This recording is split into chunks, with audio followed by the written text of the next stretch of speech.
We are back with football for this particular segment, and our game of the week was all one way, and it was the way of the Falcons. 49-0 Flowery Branch over Rockdale County. After a slow first quarter, the Falcons blew it open in the second quarter. Our player of the game, quarterback Austin Brown, had about 250 yards of offense and 4 touchdown passes all in that quarter. 2 of those came to Logan Conley and 1 each to Brody Thomas and Casey Osborne. Thomas, by the way, also scored on a short option pitch from Brown in the game, and Jimmy McIntyre scored on a short run to end the Falcons' touchdowns. Will Munday had a great game kicking off and punting, 6 for 6 on PATs. Leo Manzo kicked the last extra point, and Flowery Branch is 5-0 on the season. We'll take this week off with a bye, and we bring to the show now somebody we've had here many times, of course, Coach Lee Shaw, head coach of the Flowery Branch Falcons. And Lee, I mean, what can you say? I mean, it started out like it was going to be really tight, and then in the second quarter, boom. As I said, you guys just exploded. We did. They had some crucial turnovers, and our kids have been known to really capitalize on turnovers. And we just hit a groove in the second quarter, and everything was happening good for us. And we were putting a lot of points on the board fast. Our defense kept playing hard. And Will Munday, he just gives us such advantage in field position. Oh, yeah. And that's so key for us, and he was kicking balls out of the back of the end zone. So. Well, and your old friend Gina Gailey says, I'm looking at Will Munday for player of the game, and you can make an argument for that. Yeah, it's every week when we do our player of the games for ourselves, trying to find offense, defense, special teams. Will Munday, you could take him every week. Yeah. And but he's a big time player for us. That's why he's going to the next level. But it was just a great team effort. Our guys really came out and tried to make a statement in. And a really good Rockdale defense that had just been giving up, I think, somewhere around 7-8 points a game. Yeah. Well, I mean, obviously it was a night where offense, defense, and special teams all were clicking. Let's go back to your defense now. With the exception of the Appalachia game, you guys have played pretty stingy defense all along. We really have. I felt like the Appalachia game showed some weaknesses. One in particular, we wasn't used to that kind of speed, and we were overrunning it, we were undercutting it, and finally our kids just settled in, and I think it really prepared us for the Cedar game and Rockdale game with their kind of athletes they had. So that game with Appalachia did a lot for us, and other than the fact that they put a lot of points on the board, it kind of got our defense right. Yeah. Let's go back to your offense, though. Now, some weapons there, particularly Austin Brown has come into your system and shown that he can handle it, and he's a big-time player too. He really is. The first couple of games, Austin had I think, somewhere around 45% completion rate. And we're learning the system and the checks and who to go to. And the other night, he was 21 of 24, and I think he was around 88% completion rate. So he's done a great job, and he is a big-time weapon for us, and I think he's just going to get better, and he's surrounded by some good ones too. Well, let me talk about your receivers, because I thought in the latest stats that I saw from the area stats, you got top quarterback and got the top 2 receivers in Osborne and Conley. So absolutely, they're both juniors as well, and they're good route runners. They do what they're supposed to do. They're not going to get you with speed.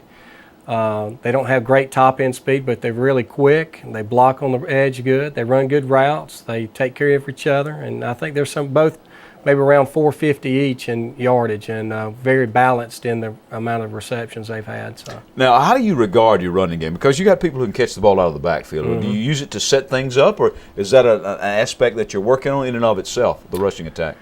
Yeah, our feature back is a lot of the stuff is a check down to him. We hadn't had to go that route yet. Receivers seem to be getting open, and Austin's finding them. But we do have situations where that feature back will be in a check down, or we'll have a called route to him. But right now, Jeremy Haley's just running that ball. He's doing a good job when the ball's in his hands. We hadn't had to utilize him much in the passing attack. Well, and I see he's pretty high in the area as well as the rushers are concerned. And you've got some guys on the defense. So, and there's a lot of talent in this area, Coach. I mean, I'm talking about all the way from single A all the way up through 4A, and that's a compliment to the kids, I think. Absolutely. They've really done a great job of buying in and doing a good job with everything. We're only really starting 3 seniors on offense. And I think 4 on defense. So we've got most of these guys are coming back next year, which is encouraging. And it's just fun to watch this group play. I bragged on them early in the season. This was a blue-collar, hard-nosed working group. bring the lunch pail, go to work, and they're still doing it. Bye week now. Now, there's two ways to look at that. You're literally halfway through your schedule at 5-0. Right. And you maybe have some time to get some nicks and bangs and all that healed up. But the other thing is, man, I'm rolling now. Why do I need to take a week off? How do you regard it? Yeah, we really needed it. Do you? We were piecemealing our offensive line. We had some injuries in our defensive line. We've just been plugging in some guys here and there and trying to hide them, and so we really need this week to get some guys healed up, and we'll approach it like any other week, and we'll work on some real fundamental stuff. But our JV and freshmen still play this week, so it's still kind of on in a sense during practice time, and these older guys, they need some time to heal up, I think. All right, Coach, thanks for coming in. I appreciate it. Always good to be on the show. Good luck to the Falcons the rest of the way. Thank you a bunch. Turning now to other football, North Hall got back on the winning track with a 40-0 beatdown at Walnut Grove. The game featured the return of Imani Cross from his Achilles injury. He had a short touchdown run and caught a 14-yard touchdown pass. Quarterback Candler Coker had 151 yards passing and 3 touchdowns. 70 of those yards came on a pass to Randy Olson. He also hit Darius Curry with a short toss for 6. Mac Van Gorder had 135 yards rushing and a touchdown. The Trojans go at Chestatee next. The Eagles took it on the road and took it on the chin at Monroe area at 27-0 as the Hurricanes shut down the Chestatee offense in more ways than one. Chestatee North Hall, by the way, is our next game of the week. North Hall coming off the win, Chestatee coming off the loss. In other football, Gainesville won the game with Franklin County but lost Coach Bruce Miller. Equipment violations, which are called on the coach, resulted in 2 unsportsmanlike conduct penalties and got Miller tossed off the sidelines for the first time in his 36-year career. On the field, the Elephants beat Franklin County 28-7. Freshman Deshaun Watson threw a touchdown pass to Michael Lawrence and set up a 14-yard touchdown run of his own with a 72-yard toss to Stephen Mason. He'd scored from 23 yards out in the first quarter. Mike Norman had a 47-yard interception return for a touchdown, and Marquise Robertson capped a long fourth-quarter drive with an 8-yard run.